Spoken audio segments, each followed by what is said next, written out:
from a weight loss perspective, just know if food is melting in your mouth and then a red flag should come up and you need to say to yourself, this has probably got some ingredients in there that are going to make me like eat more.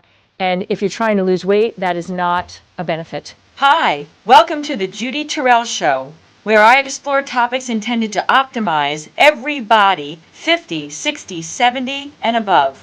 Hi, everybody, and welcome to my episode number 5 in my series, I'm doing everything right. Why am I not losing weight? And how the food is being processed and how it's affecting our satisfaction and our digestion, and why that might be a factor into why you're not able to get yourself to lose weight, even though you might feel like you're doing everything right.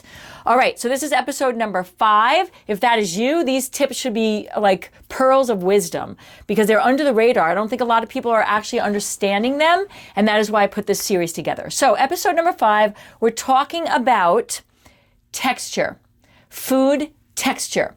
All right, so did you know that if we as human beings chew less, we'll eat more?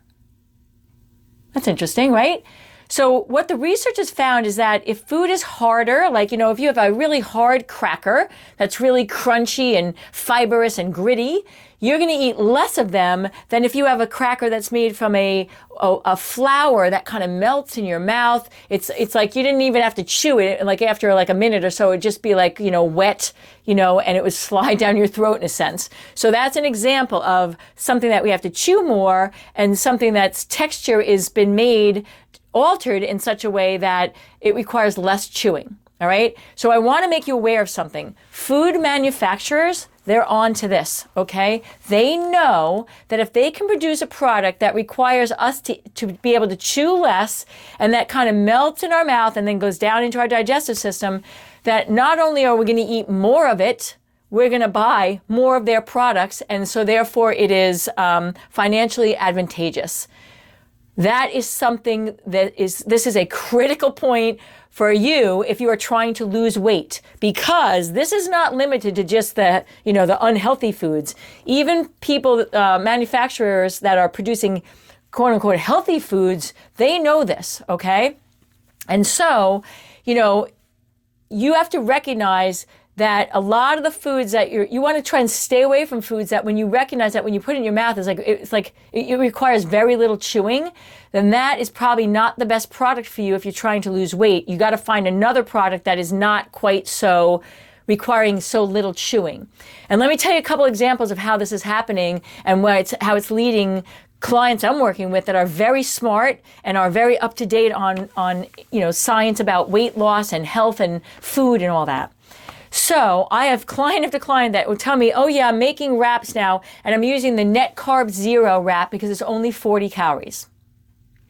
Okay, this is a perfect example of what I'm talking about. The net carb zero wraps, if you go to the ingredient panel, all right, they have taken white flour of some sort, okay? It might be gluten-free, it might be rice, it might be sorghum, it might be potato, it might be gluten, wheat, whatever, corn, doesn't matter. They're taking that, and it's a highly processed flour. They're adding a manufactured fiber that's been taken out of another product and then put into a powder form that they then buy in these manufacturing warehouses, and then add that in with their other white flour, very little chewing involved product, so they can say it's high fiber and then quote it as a net carb zero because they figure out the carb amount and that you can reduce the amount of carbs by fiber amount to come up with a net carb zero. Well, all this is like gobbledygook. Your Second 50.life is my virtual platform that is designed for both men and women over 50 and 60, 70, and 80, and it includes pre-recorded video information on exercise and how to do it whether you're fit and in good health or if you have bad knees, bad shoulders, a bad back, whatever. It includes information on how to eat for weight management and how to eat for health management. It includes information on the psychology of aging and what do we need to do in our heads? Because let's face it, this aging thing is not for the faint of heart. So your Second 50 Life is a virtual platform of resources that you can access at your own leisure, but it also includes 2 times a month live video coaching with me so that you can bring your own individual questions and get individual coaching, as well as have access to all the information on the pre-recorded videos. So please check it out, because we're all in this together and we got this. All you need to know is that those products have ingredients like modified food starch, guar gum, wheat protein isolate. These are all ingredients that maybe on the surface don't sound horrible, but they are texturizers that are designed to make the food basically melt in your mouth, require you to chew less, and then get you to eat more. I'll throw myself under the bus. If I buy these, net carb zero breads, or I'm more apt, if I was going to try them myself, I'd be using the wraps. I have recognized that when I buy those, I am hard pressed to have just one. I'll use one and make whatever I'm making, the wrap, but then I'm eating another one, I'm pulling it apart because it's so hedonistic. It's melting in my mouth. I love that feel, and it tastes amazing, and it's lighting up my dopamine part of my brain. But for the purposes of this particular episode, it's these texturizers that make this melt in your mouth. And they are not your friend from a health perspective. I wouldn't even go there. And what it's doing to your colon and the dysbiosis of the microbiome there, that's a whole nother, series and episode. But for our purposes here, just know that when you've got that feeling it's melting in your mouth, you are going to eat more of it, and you're going to end up eating double the calories than if you had another wrap that had a whole 100% whole grain flour, and then it's 140 calories. You'll end up eating, that's going to be more satisfying, not just in the moment you're eating it, so you're less apt to pick at another one or other things that you might pick at because that wrap might have been all you brought with you, but then it melted in your mouth and you still want to eat more because, like I said, the less we chew, the more we're driven to eat. Okay, so you don't want to have these kind of melt in your mouth products, and many foods that are manufactured right now, healthy category, organic, whole healthy ingredients, $4 more per product than this other product. They're just as guilty of this as the ultra processed, more observably, unhealthy foods. I'm going to tell you another way it's being done. Rotisserie chickens that are cooked for us in the grocery stores. A lot of my clients, convenient. They either didn't have time to cook dinner. They want to get something healthy. They don't want to stop at fast food. But there are ingredients, autolyzed yeast, texturizers, and I'm going to invite you to try this. If you get a rotisserie chicken that's pre-cooked, eat it and see if you don't notice that the meat itself, like it has a different texture. It kind of melts in your mouth.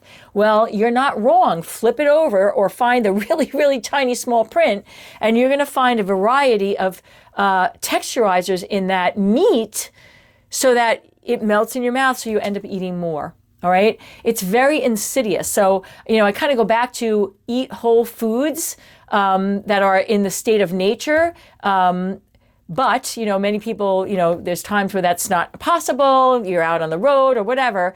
Just know that if you're buying a product that has gums and texturizers in them, look them up on Google if you're not sure, and you got the sensation that it like melts in your mouth, like this cracker melts in your mouth, this one is harder and more chewy, requires more to chew. Same thing with breads. This is really in the breads and in the bagels and baked goods and cookies and crackers and wraps. These, what I'm talking about in this episode, are more apt to be in those kind of foods.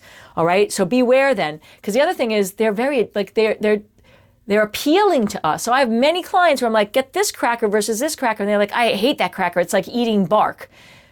that tells me their palate has been skewed into these melt in your mouth, highly processed and additives added to texturize foods. And I got to slowly try and integrate them back into, being able to find some pleasure in a whole food. All right. So from a weight loss perspective, just know if food is melting in your mouth and then a red flag should come up and you need to say to yourself, this has probably got some ingredients in there that are going to make me eat more. And if you're trying to lose weight, that is not a benefit. All right, everybody. We got this eating thing. This is episode number 5. I've got one more in this series. If you're finding value in this, go to my website, judyterrell.com. There's a lot of things on there that you might be interested in that you'll learn from and that might help you to get your goals. All right, everybody. I'll see you on the next video. And we got this. We got it. And if you'd like to have access to some of my additional resources, I can be found at Facebook, Instagram, YouTube, and on my website, www.judyterrell.com.